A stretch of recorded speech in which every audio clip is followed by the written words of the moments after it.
There's nothing worse than putting your blood, sweat, and tears into your workouts and having all of that hard work appear nullified the moment you put on a t-shirt. Sure, not every person wants to look like a bodybuilder, but I definitely say that most at least want to look like they lift. While this clearly requires you to focus on building more muscle, there are a few techniques that will actually help you look more muscular. In this video, I'm going to tell you the specific muscles you should be training, as well as how to train them if you truly want to look like you lift.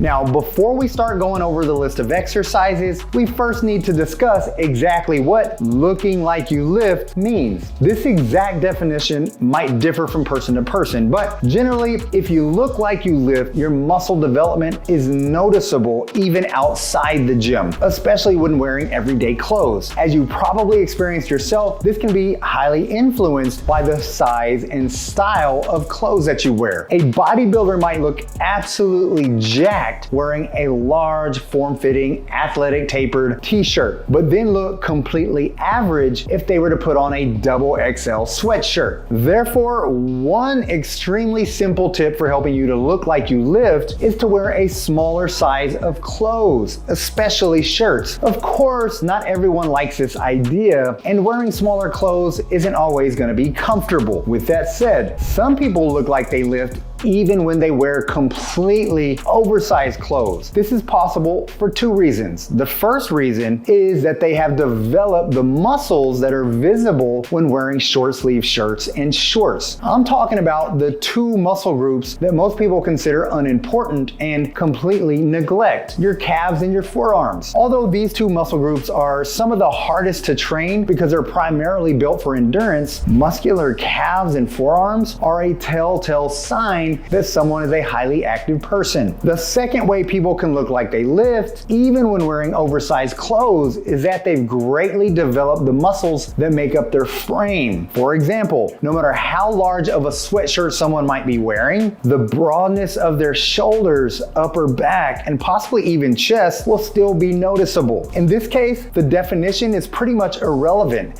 as all that really matters is sheer muscle mass and size. This is extremely important to understand because being leaner may make you look better in the gym, but it will make you appear smaller outside of the gym. So if you're really trying to appear muscular in everyday clothes, you'd be better off being at slightly higher body fat levels. Now, please don't take this the wrong way and go out and start packing on pounds of body fat. I'm talking about, instead of trying to stay under 10% body fat, you actually allow yourself to get into the 12 to maybe even 14% range. Okay, in addition to this, you'll likely want to give more attention to the large muscles that are responsible for your body frame, especially your shoulders, lats, and upper back. Of course, you'll also want to focus heavily on growing your biceps and triceps if you're trying to fill out those sleeves. After all, the average person often associates a person's muscularity with the size of their arms, more so than any other muscle group. All right, now that we've covered exactly what makes a person look like they lift, it'd be much easier to understand the exercises you should be including in your workouts to achieve this look. As I mentioned earlier, one way to do this is to give extra attention to your calves and forearms, as these are the muscles that can always be seen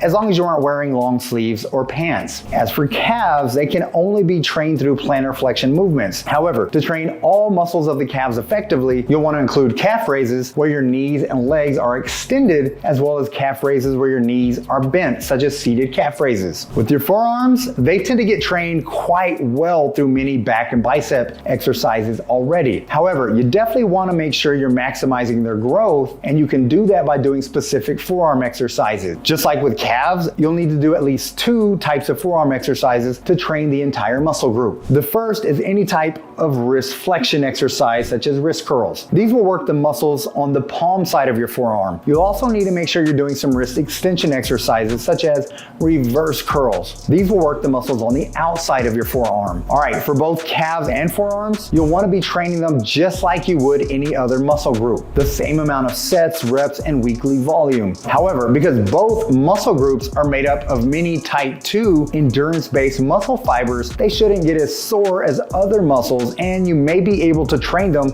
even more frequently as a result. Now, as much as having larger calves and forearms can improve your look, they're not ultimately what most people imagine when wanting to look like they lift. For this reason, you'll want to give much of your attention to the muscles that are the most visually important for building your frame. When all things are considered, your shoulders are arguably the most important of these muscles. More specifically, I'm referring to the lateral portion of your shoulders, also known as your side delts. Building this muscle will not only be critical for your physique in the gym, but it'll also give you that broad shoulders look no matter what clothes you wear. The side delts can only be really trained through shoulder abduction, which is the exact movement of a lateral raise. This means you'll need to be doing a number of different lateral raise variations, as no other exercises will work them quite enough to see optimal growth. I'd highly recommend you treat your side delts as an individual muscle by doing, say, 12 sets of side delts every week instead of just 12 sets of shoulders. All right, just like your shoulders, your back is also crucial for your overall appearance. A major reason for this is that a large back increases the width of your upper body, which consequently makes your waist appear even thinner. There's nothing that is more telling of a person's physical fitness than a broad frame, especially when paired with a slim waist. For back exercises, you're going to want to give a lot of attention to your lats, as they are the widest muscle group in the human body. One of the best exercises to accomplish this is the kneeling lat pull down, which acts as much more of a high to low row instead of an actual pull down. Unlike a traditional lat pull down, which heavily targets your teres major muscle, this variation can truly be called a lat pull down because of how it actually targets your lats. However, wide lats are meaningless without a developed upper back to accompany them. For this reason, you need to give your traps plenty of attention too,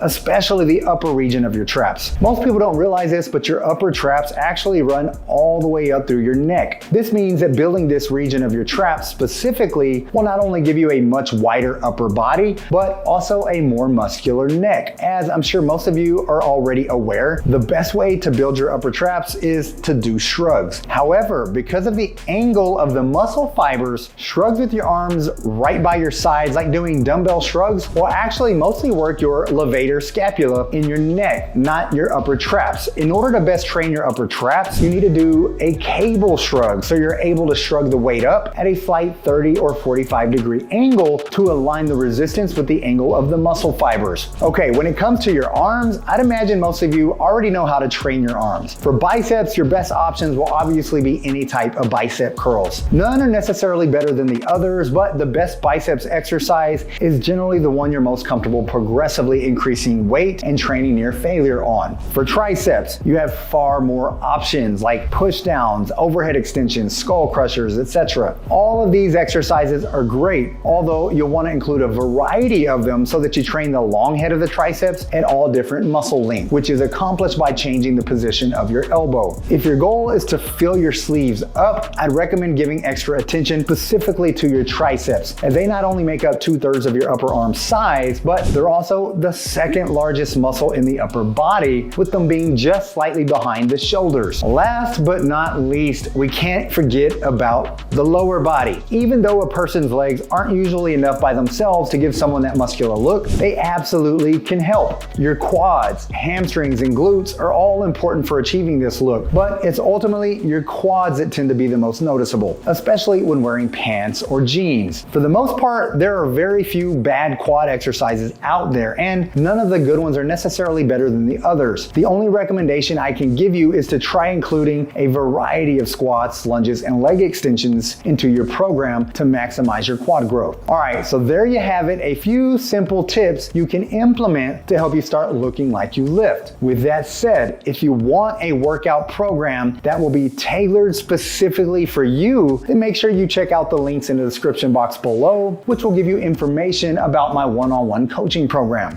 Thank you so much for watching my video, and with that said, get busy, get after it, and God bless.